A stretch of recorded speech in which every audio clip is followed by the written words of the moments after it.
नरेंद्र मोदी ने गुरुवार को बांसवाड़ा के 1,22,000 करोड़ रुपए से अधिक की विकास परियोजनाओं की सौगात दी है।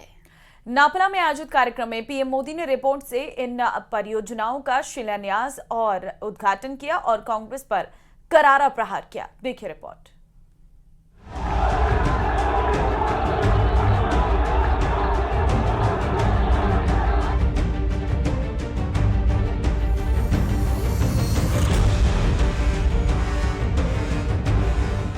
प्रधानमंत्री नरेंद्र मोदी गुरुवार को बांसवाड़ा के नापला पहुंचे, जहां उन्होंने किसानों से संवाद किया और कुसुम योजना के लाभार्थियों से मुलाकात की।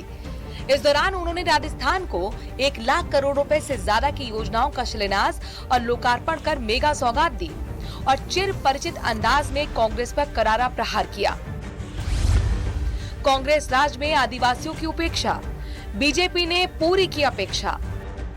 कांग्रेस ने आदिवासी समाज को हमेशा नजरअंदाज किया, उनकी जरूरतों को कभी समझा ही नहीं। ये भाजपा सरकार है जिसने आदिवासी कल्याण को प्राथमिकता देते हुए अलग मंत्रालय बनाया।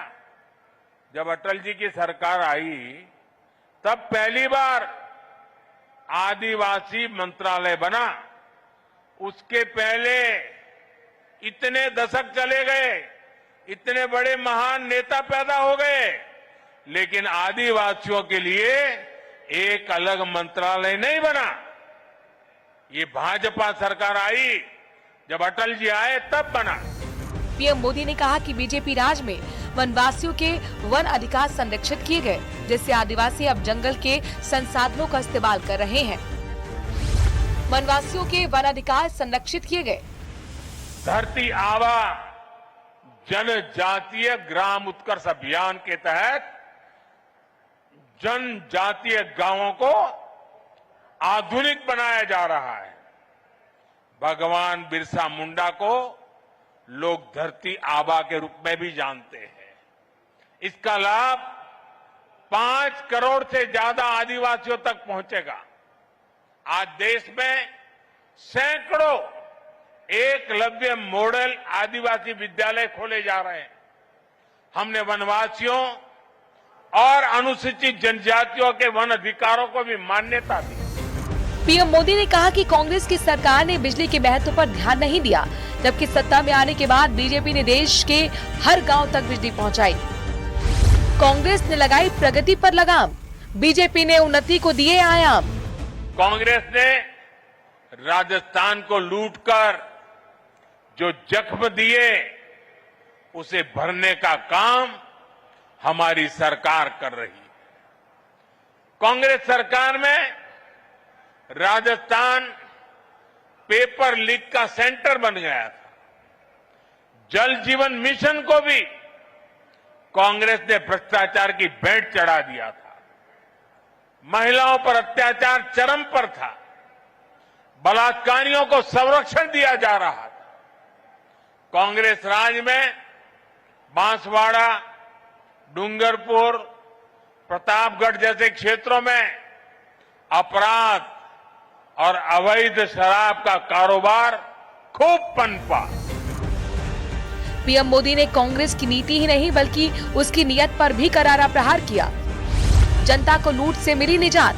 कांग्रेस के समय हालात कितने खराब थे और खराब क्यों थे?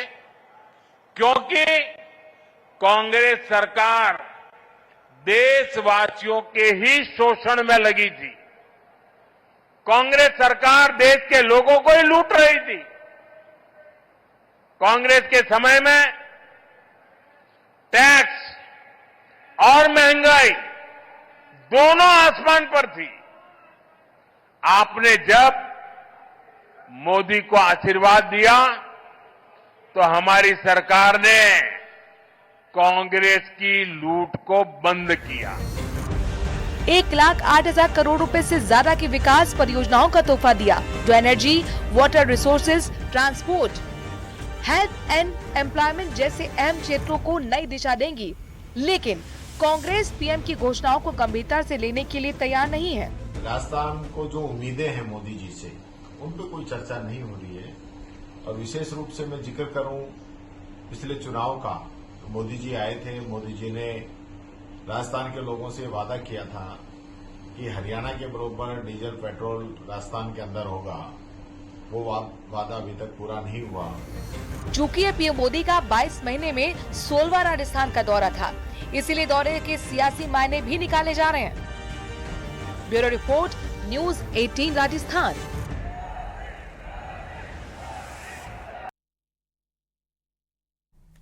बांसवाड़ा में गुरुवार को प्रधानमंत्री नरेंद्र मोदी ने कुसुम योजना के लाभार्थी किसानों से भी संवाद किया। तो इस दौरान बातों ही बातों में सियासी तंज कस गए। योजना के लाभार्थी एक किसान ने नाम लिए बिना राहुल गांधी पर तंज कसा और उस पर पीएम मोदी ने ठहाके भी लगाए। पीएम कुसुम योजना के लाभार्थी किसान ने कहा, सोलर प्लांट लगने से मेरा सपना साकार हो गया। वैसे तो हम पहले अन्नदाता के रूप में जाने जाते थे, लेकिन आपकी मेहरबानी से हम ऊर्जादाता बन गए। हमने आपको जमीन दी। मैं मानता हूं कि लोगों ने कहा कि आलू से सोना होगा। आलू से सोना तो नहीं हुआ, लेकिन हमारी जमीन से आपने हमें सोना जरूर दे दिया।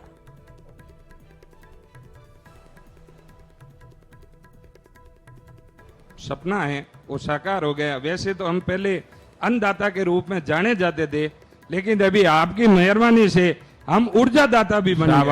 अब अन्नदाता ऊर्जादाता भी बन गए और हमने आपको जमीन दी और आपने हमें उसमें से सोना उकाल के दे दिया। ये जमीनें यही थी। मैं मानता हूं कि लोगों ने कहा कि आलू से सोना होगा। आलू से सोना तो नहीं हुआ, लेकिन हमारी जमीन से आपने सोना हमें जरूर दे दिया। और अब दिल्ली से बड़ी खबर आपको बता दें, लापरवाही के खिलाफ भजन लाल सरकार का सख्त एक्शन देखने को मिला है।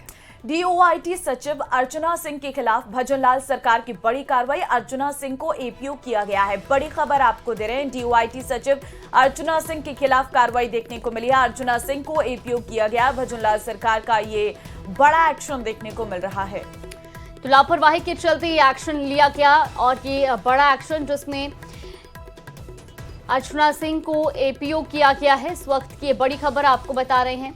तो डीओआईटी सचिव अर्चना सिंह के खिलाफ ये बड़ी कार्रवाई की गई है भजन लाल सरकार की ओर से। दरअसल कई शिकायतें मिल रही थी और लापरवाही की शिकायतें भी सामने आ रही थी, जिसके बाद अर्चना सिंह को एपीओ किया गया।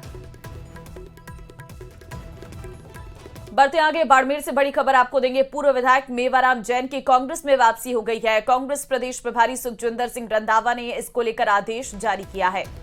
तो 22 सितंबर की तारीख है का वापसी पत्र है और आपको बताते हैं कि कांग्रेसी नेताओं का विरोध भी काम नहीं आया।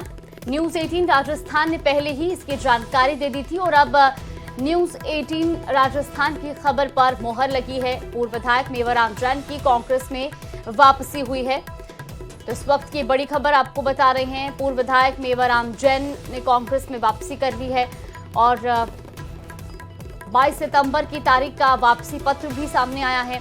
सुखजिंदर सिंह रंधावा ने आदेश जारी किया और जिसके बाद उनकी कांग्रेस में वापसी हो गई है।